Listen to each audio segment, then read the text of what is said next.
que algumas pessoas que estão assistindo não têm aí uma noção clara de algumas coisas, eu queria assim pontuar, talvez de forma objetiva, mas quem era Lúcifer? A descrição de Lúcifer é assim impressionante. Era um ser criado e entre os anjos ele ocupou uma posição exaltada, uma posição de distinção. Ele servia na presença de Deus, porque há também uma hierarquia entre os anjos. Que interessante, né? E Lúcifer, ele estava entre os poucos anjos que tinham acesso à presença de Deus. Então, muito marcante isso, muito impressionante. E ele exercia também uma liderança entre os anjos.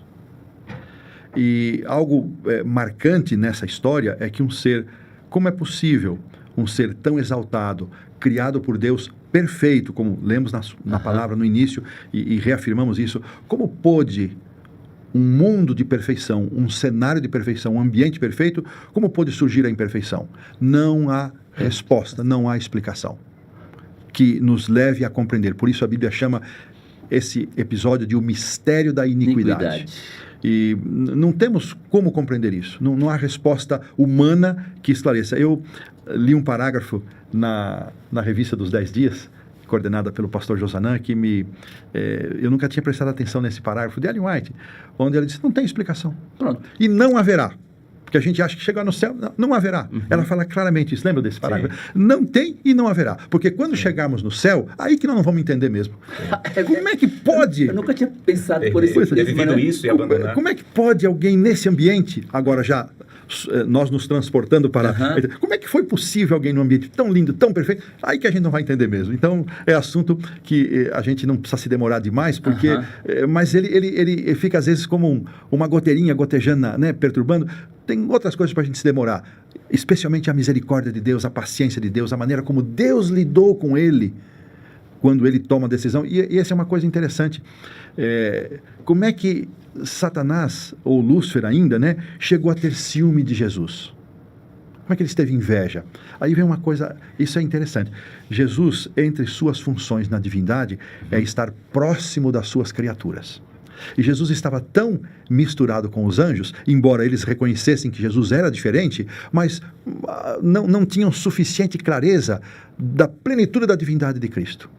Em algum momento, Deus convoca, quando esses sentimentos começaram em Lúcifer, Deus onisciente, sabedor de todas as coisas, ele convoca uma assembleia e ele demarca com toda clareza que Cristo era um com o Pai, um com o Espírito Santo, eles eram um no mesmo, 3 pessoas, mas um em mesmo propósito. E nessa ocasião, o nosso guia já traz esse texto, que Lúcifer se prostrou, mas no seu coração ele já sentiu inveja e rancor de Cristo.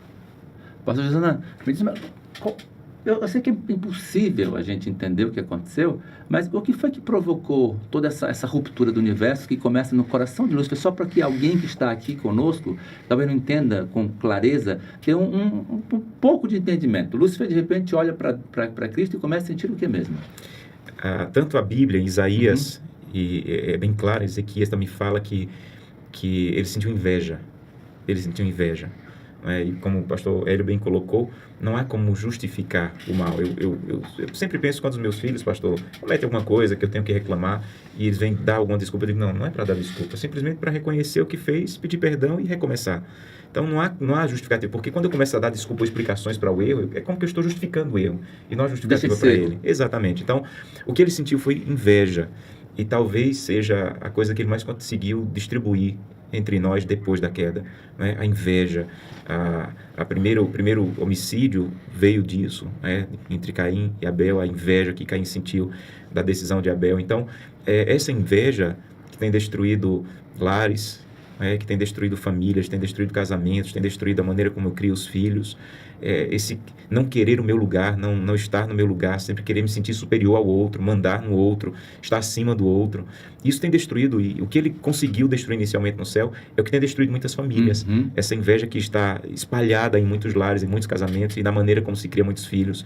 Então, clamar a Deus para que o que trouxe a completa destruição dele não traga a completa destruição para minha casa.